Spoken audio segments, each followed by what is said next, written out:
This is Service to Humanity, and you are welcome to another episode of the program specially put together to update you on the activities of the Federal Ministry of Humanitarian Affairs, Disaster Management and Social Development.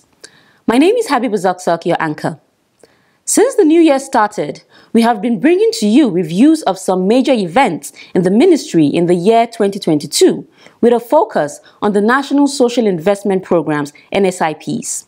So far, we have reviewed events around the NPower, the National Homegrown School Feeding Program, Conditional Cash Transfer, and the Government Enterprise and Empowerment Program, GEEP 2.0. Still in line with looking at the progress of the NSIPs, we shall bring to you a chat our crew had with the National Coordinator of the NSIPs, where he spoke about measures and innovations adopted by the Humanitarian Ministry to ensure transparency in implementation as well as increase the impact of the NSIPs. Sustainability of this laudable program is among issues we shall discuss. Join me after the break for details of the program. Keep watching.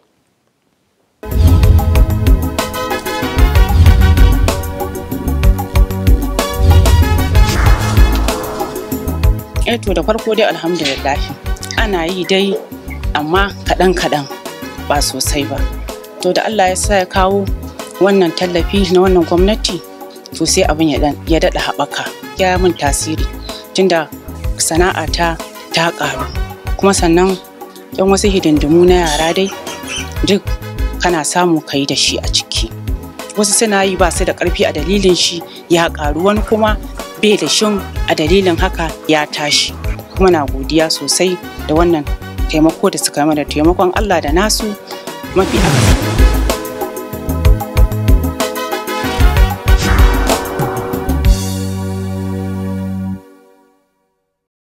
Thanks for staying tuned. The program begins with the Management Diary. As usual, we shall bring you news about recent happenings in the Humanitarian Ministry as well as from her agencies. Don't go away.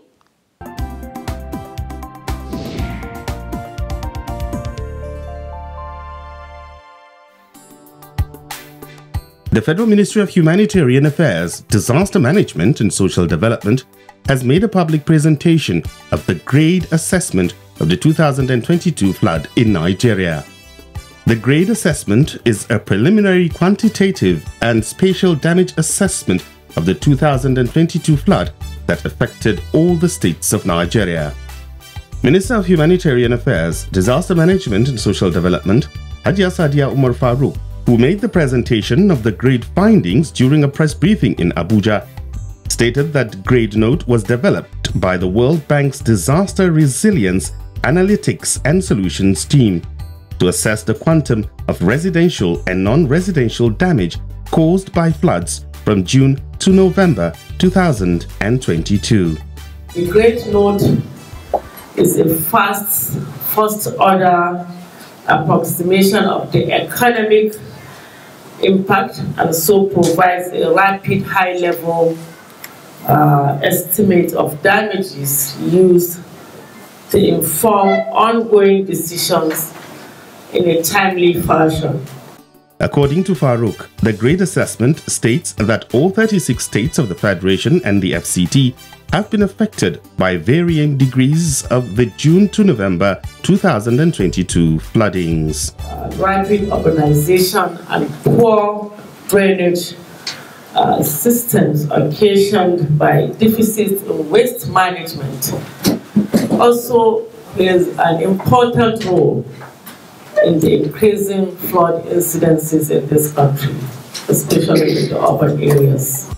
Key findings of the grade assessment are: total direct economic damages based on currently reported statistics are in the range of $3.79 billion to $9.12 billion, with the best median estimate of about $6.68 billion.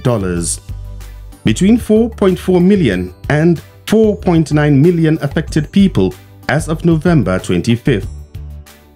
Estimated median damages are generally lower than the 2012 assessment, with some localized areas possibly experiencing greater impacts than in 2012 and past seasons such as 2018.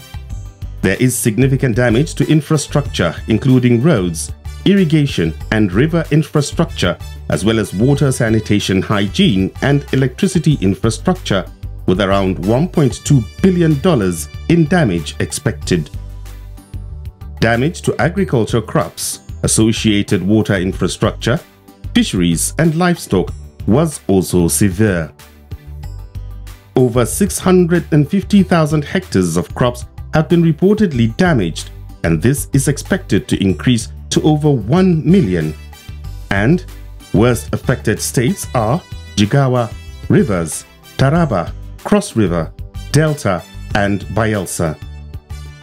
Noting the submission of a copy of the grade assessment to the Secretariat of the Presidential Committee of the 2022 flood, Farouk called on all responding MDAs at federal, state and local government levels to also utilize the grade assessment to ameliorate the plight of the victims of the 2022 flood disasters.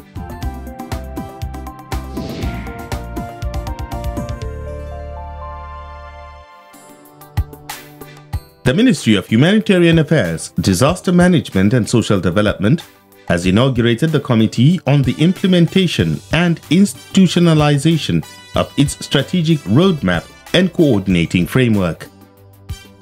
The committee is made up of members drawn from departments and agencies under the ministry and was inaugurated in Abuja by the Permanent Secretary of the Ministry, Dr. Nasir Sani Gwarzo.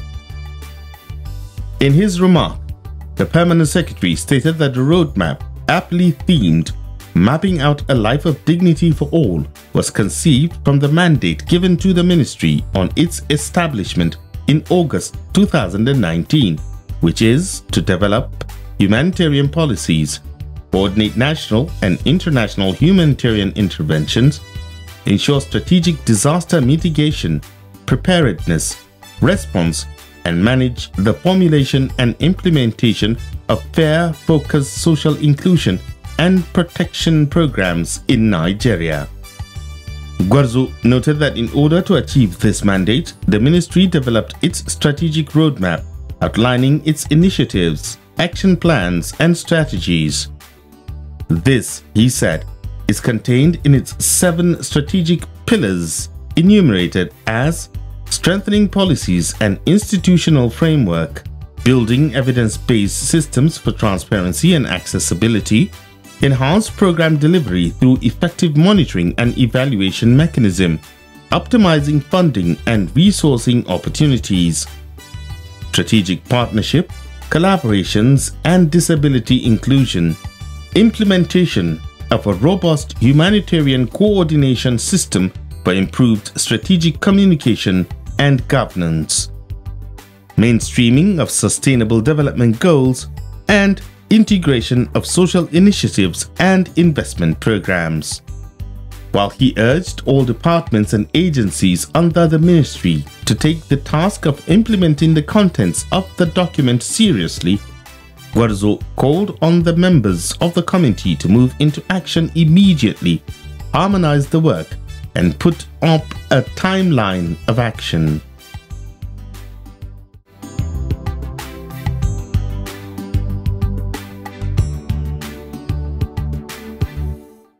For every government policy or programs, there are bound to be challenges like inconsistency, bottlenecks amongst many other issues. And of course, the National Social Investment Program is no exception. The NSIP has had its fair share of challenges. In our next segment, Hands on Deck, the National Coordinator of the NSIPs, Engineer Umar Bindir, identifies some challenges that confronted the implementation of some of categories of the NSIP and measures the Humanitarian Ministry took to address them. Let's have that interview.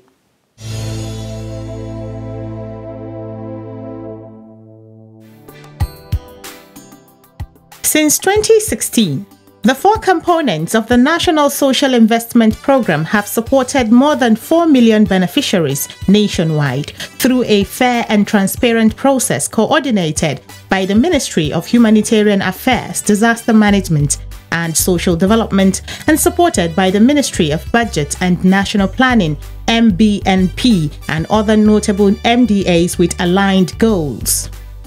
Poor and vulnerable Nigerians have been targeted to benefit from these programs in a bid to lift 100 million Nigerians above the poverty line by the year 2030, which is one out of many missions of the President Buhari administration. But such efforts do not thrive without hiccups. In our interaction with the National Coordinator of the NSIP, Engineer Umar Bindir, he says that challenges in social development programs are inevitable, but the response to those challenges is what determines the success or failure of such programs. Certainly in any social program, social development program, you will get hiccups. And the idea and the professionalism and the skill there is you continue learning from your mistakes and good things, and then you move forward. If you see a mistake, you do everything to quench the mistake. If you see that you are making progress, you capture that strength and then you amplify. This is how social programs normally amplify and become big.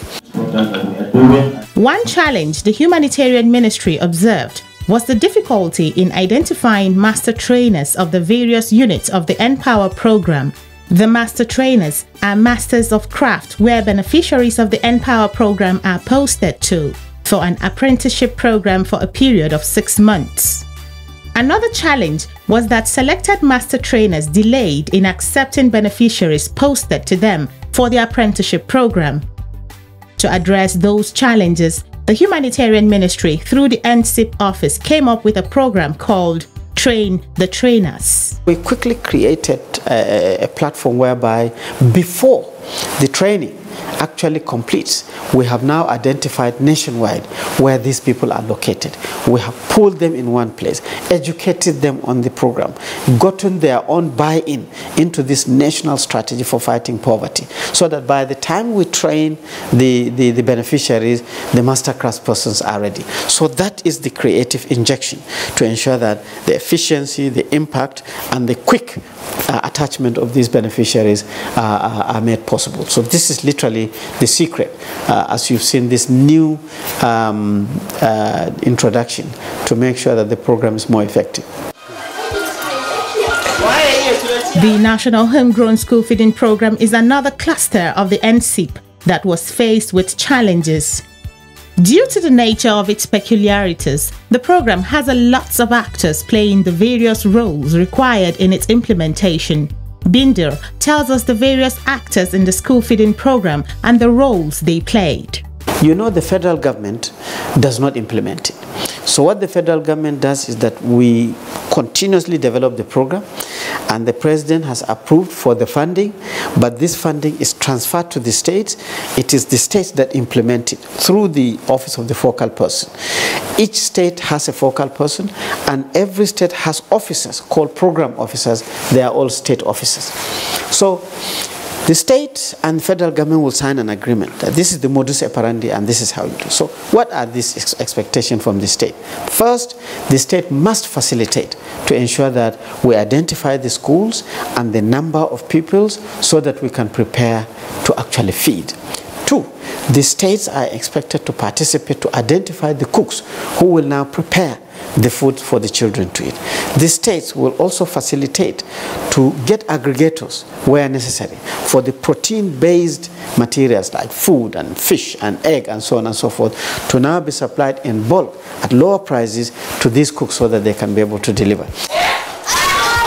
In the year 2022, the Humanitarian Ministry identified some irregularities and dubious activities by some individuals in the school feeding program, which made the rounds. Bindir speaks more on such incidents. For example, recently, I'm sure it was reported on the media that over 300 fake schools or ghost schools were reported in Nasarawa State. Actually, it was the federal officers that have gone in the process of enumerating the peoples in Nasarawa State that we have discovered these children that don't exist, these schools that don't exist. And then literally we blew the whistle, excuse me, to the governor, because every team that moves into a state tells the governor that we are here, first of all, to confirm the number of schools that we have been feeding. We just get the data from the state of the schools and number of pupils. So we have to, as any other social program, confirm that these schools are existing, these pupils are existing, and feeding is happening. In the process, we realize that there are some ghost schools. There are some inflated numbers. Uncovering such activities by program handlers in the state, Binder says that the matter was reported to the state governor. The governor was very passionately instant. He was very annoyed to the extent that the program manager, his own staff in his own state, was actually literally arrested. You know, so, and he was reporting to his team that he cannot be there as the governor and condone any graft and condone any compromise. That in his state, for these over 300 schools to be identified as ghost schools is unacceptable to him. And he was actually congratulating the federal team, my team, who are coming from here on the instruction of the Honorable Minister, to now go and check this. But the press got it wrong, thinking that it is the federal government that actually inflated these numbers. The government at the federal level here doesn't choose schools. The government does not choose the pupils. The government does not choose cooks.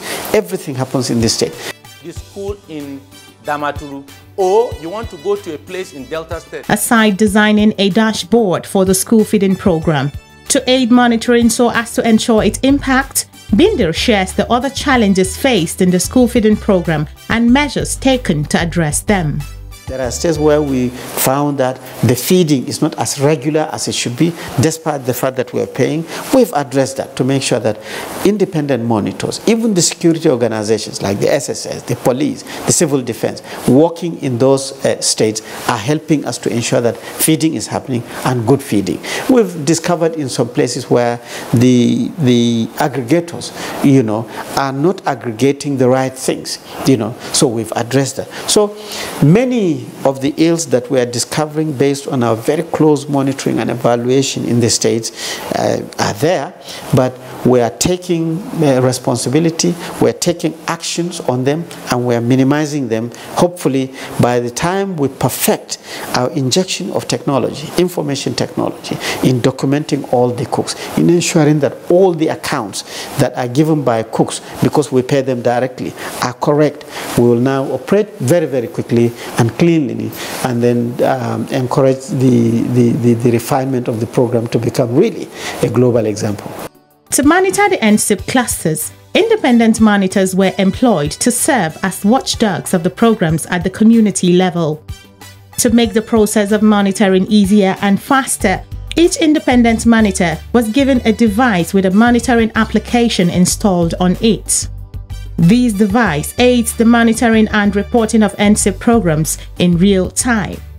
They were trained on how to use this device and how to use this application, and when they go to a school, all the data at the back end of all the schools and the number of children that we're feeding, they have access to that, and all they do is to confirm. If they go to a local government now, they punch local governments, you know, in that state. They will now punch the actual local government. It will open up and they will see all the schools. They punch that school and they will see all the list of the school the cooks and all the students, and then they can be able to say Mary Joseph, and they can open Mary Joseph and they can identify Mary Joseph. When last have you fed? Were you paid the money?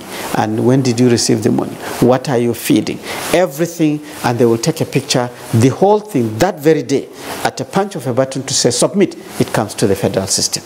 We have a structure. Even you can operate the monitoring offline. When you go online, then all the data. So daily, every day, on my own smartphone, I get reports around the nation on what is happening in Empower, in school feeding, in conditional cash transfer, in all the GEEP and so on and so forth. According to Binder, performance of the independent monitors who are employed for a period of 1 year is also monitored, and for those who exhibit little or no commitment to their assignment, they are disengaged and replaced with new independent monitors. those who are not reporting high frequency, those who are not reporting at all, those who are not engaged, and we weed them and then hire further.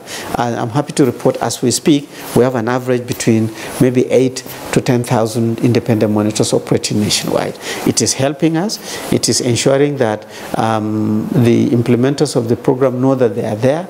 These independent monitors have access to everywhere, and their reporting is instant. And I'm very, very encouraged with the way that particular arm of the program is helping us to refine our operations.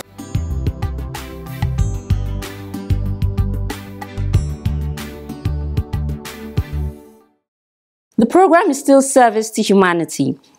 Still on the NSIPs, most of the beneficiaries of the programs have not only taken advantage of the opportunities available to them to empower and better their lives, but have pooled their resources together to carry out projects for the general good and benefit of everyone in their communities.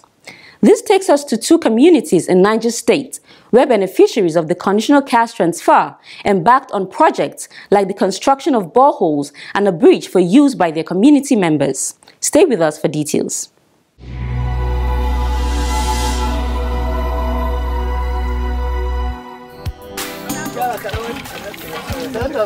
Notukwo village in Boso local government area of Niger State is one community whose members have felt the impact of the federal government's household uplifting program, Conditional Cash Transfer, CCT. Like their counterparts in various parts of the country, qualified household benefits from the CCT's 5,000 Naira monthly stipend. Emmanuel Bahagu, who is a farmer, is one of the beneficiaries of the CCT. Emmanuel speaks on the program and its benefits to him and other beneficiaries in his community.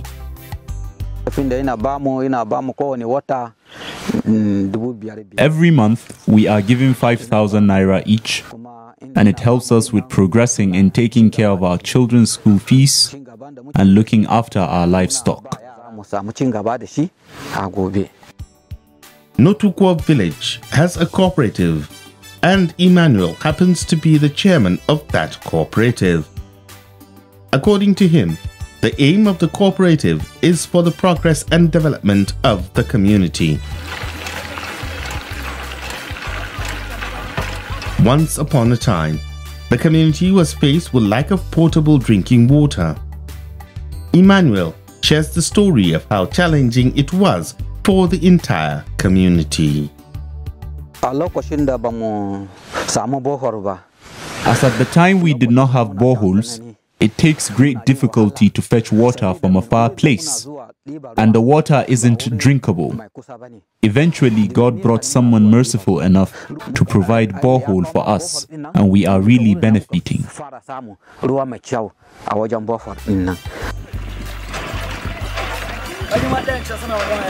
Having a borehole may bring relief to the pains of lacking potable water, but it also comes with its own challenges, and that is maintenance, especially during the dry season. Instead of waiting for government or any individual to carry out the borehole maintenance, the cooperative decided to shoulder that responsibility. That they have also been doing with the funds they receive from the CCT program.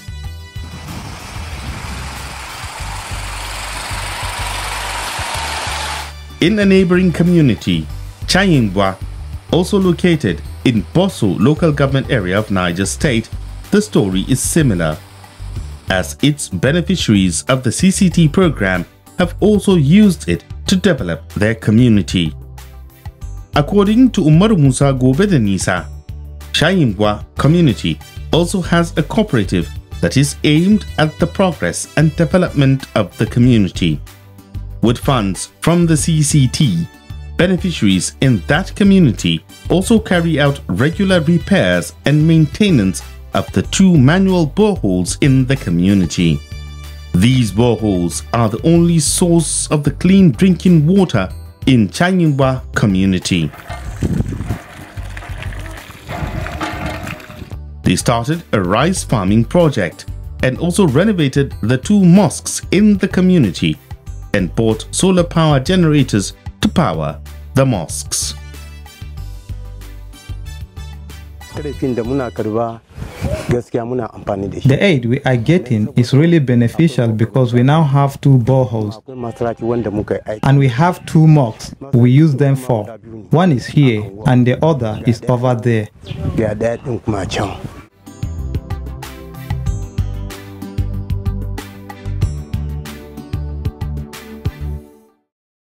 And that's our package on this episode of Service to Humanity.